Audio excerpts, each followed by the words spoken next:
The pieces are already moving on a stage built centuries ago. In our last deep dive, we unveiled Ezekiel 38. We traced the actors of the final invasion, and we saw Russia, Iran, Turkey, nations emerging from the shadows to take their predetermined places. The pieces, cold and sharp, already rest on the global chessboard, ready for the fatal move. But a whisper persisted. A crucial piece still floated in the mist of the unknown, a void that cried out for an answer. The when. The clock of judgment silenced. The system preaches that the 70 weeks of Daniel have already ended, nailed to the cross. A whispered lie, a veil woven to blind, to hand you a map without a compass, a theology of comfort, a sweetened balm that numbs the soul, ignoring the brutal mechanics of prophetic time.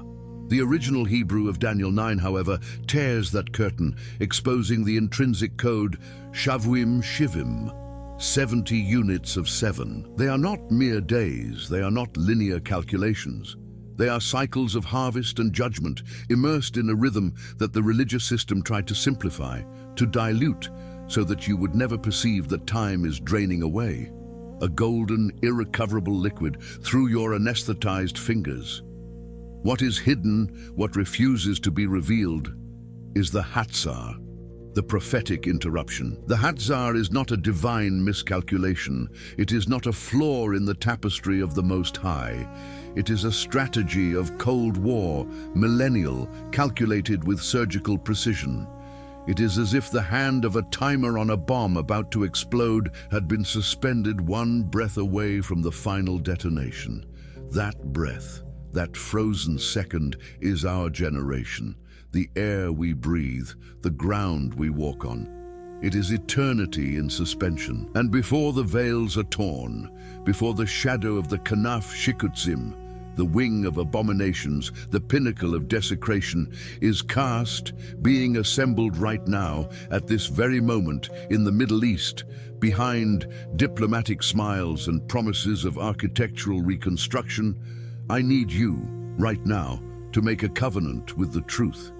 An unbreakable covenant. If this level of raw, visceral exegesis, which tears the curtains of convenience, resonates in your spirit, if you are tired of spiritual milk, of thin and tasteless nourishment, and you hunger for the solid food of the original, then right here in the comments, with the force of your conviction, the script does not err. The YouTube, that silent guardian of superficiality, tries to hide this kind of content.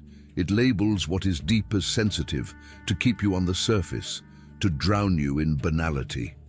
Your comment is the only weapon we have, the only crack to pierce that bubble of deception.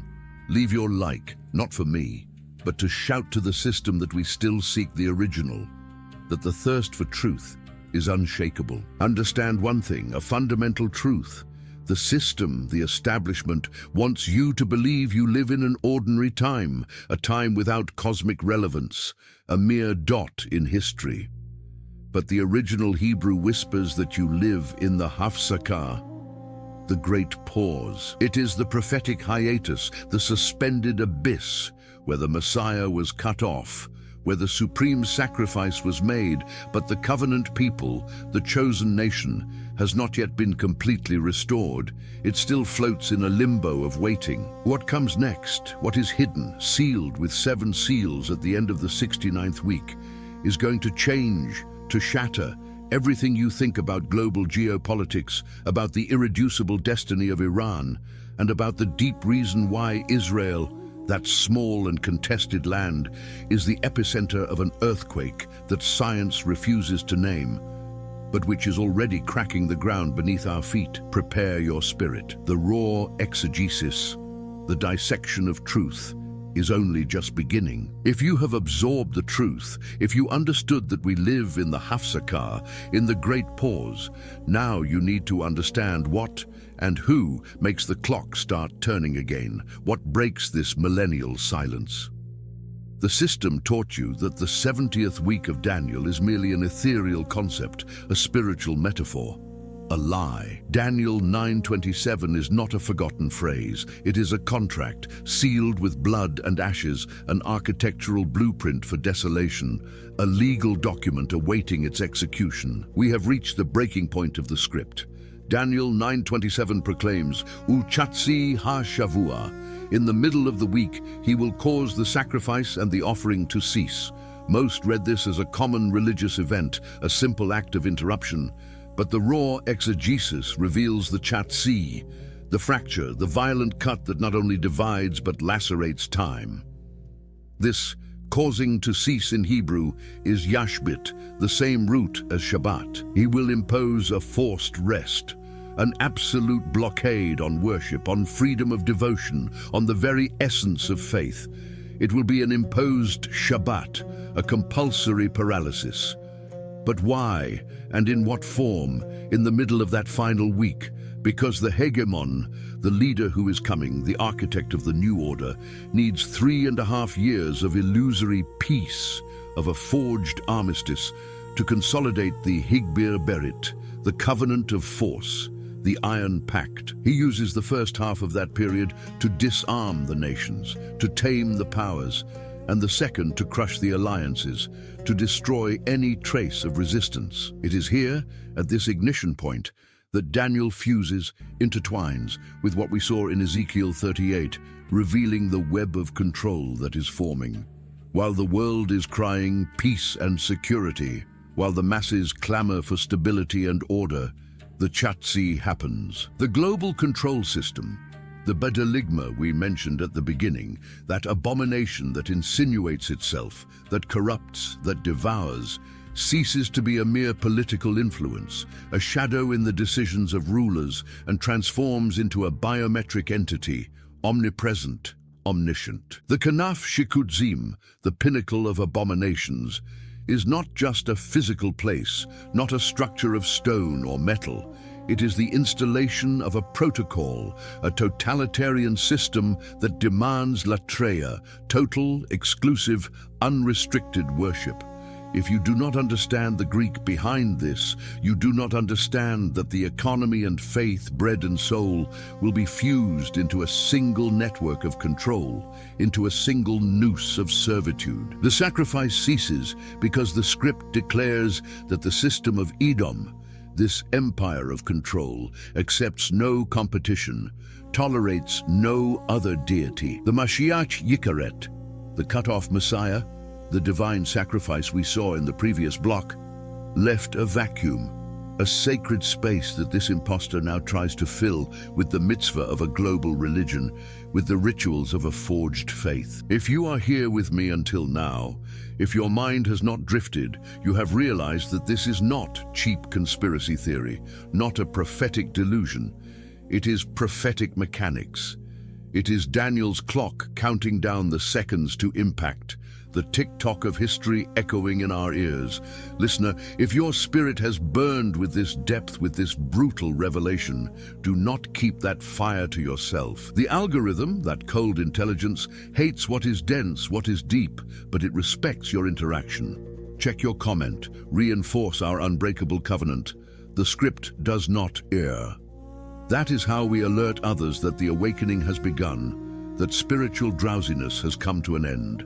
The original, in its rawness, speaks of the Kanaf Shikutzim, the wing of abominations. For centuries, translators got lost in a labyrinth of confusion. Wing. What wing? What is its form, its function? But in technical Hebrew, in the language of builders and visionaries, Kanaf refers to the extremity, the highest point of a structure, the pinnacle, the summit, the apex.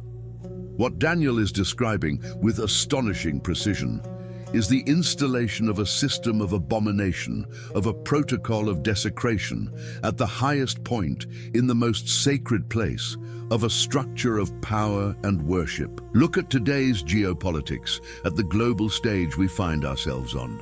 Why is the entire world obsessed, paralyzed with the status quo of the Temple Mount? Why is every stone, every movement on that ground watched with attention bordering on panic?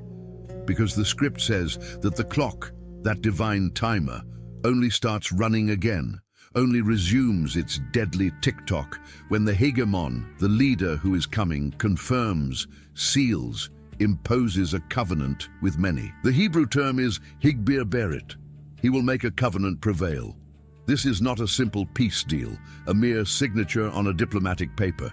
Higbir suggests an imposition, a force, a prevalence. It is a pact of strength, of control, involving the reconstruction of structures, the redefinition of territories, and the return of a sacrifice. When you hear talk of Abraham Accords, when the news regurgitates new security treaties in the Middle East, you are not hearing diplomacy. You are hearing the unmistakable sound of the gears of the Shavuim beginning to move again, to creak, to lock into place. If you are feeling the weight of this revelation, if you realize that the missing piece in the Ezekiel 38 video was precisely this contract of Daniel 9, this covenant promise, then you are already part of our elite, of the vanguard of those who see. The system wants you focused on shallow politics, on the surface of events, but we focus on the original, on the raw essence of prophecy. Do not forget our covenant. If the understanding has opened now, if the light has invaded your mind, check that your like is active.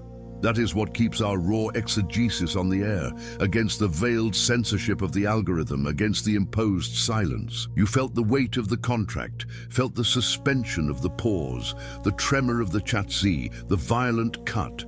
But now, Daniel 9:27 delivers the final verdict, the irrevocable sentence that the global system, in its convenient blindness, tries to ignore. The original says, Ad kala ve necheratza, until the decreed consummation is poured out upon the Shomem, the desolator, the one who causes desolation. In juridical Hebrew, necheratza is not merely an end, a full stop. It is something cut, decided, a sentence from a superior court that admits no appeal, permits no recourse. The desolator, in his arrogance, in his megalomania, thinks he is in control of the deligma, of the abomination, thinks he manipulates the strings of power, but he is merely a pawn on a divine timer. He cannot reset, cannot pause, cannot accelerate. He is a piece on a board he does not control. The geopolitics of 2026 shows us the noose closing, the snare tightening. What we saw in Ezekiel 38 and what we are unveiling here in Daniel 9 are not isolated events, not disconnected dots on a timeline. It is the eschatos, the 0 point, the vertex of history, where the time of human politics dies, dissolves into nothing, so that the kingdom of the original, the kingdom of the Most High, is born in glory and power.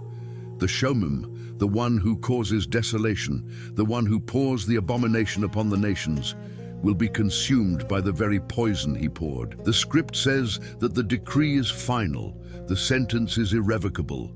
The wing of abominations, the pinnacle of desecration, will be shattered, pulverized by the triumphant return of the Mashiach, whom the system cut off in the 69th week, but who returns to claim the 70th by right, to reclaim what is his. Partner, if you have made it this far, if your mind has absorbed every word, every revelation, you are no longer a passive spectator. You are a guardian of raw exegesis, a beacon of truth amid the darkness. The knowledge you receive today is your shield against the deception that is coming, against the wave of lies building on the horizon. If this video has blown your mind, if you understood that the Shavuim is about to restart, to resume its inexorable course, I have one last request. Share this link. Share it with that friend who is still sleeping in spiritual milk, who is still content with the surface. Let us wake the chosen. And do not forget our loyalty covenant, our unmistakable mark. Leave your final comment with our signature. The script does not ERR. I am your partner in this relentless journey toward the original. We will see each other in the next code, in the next revelation. Stay with the truth.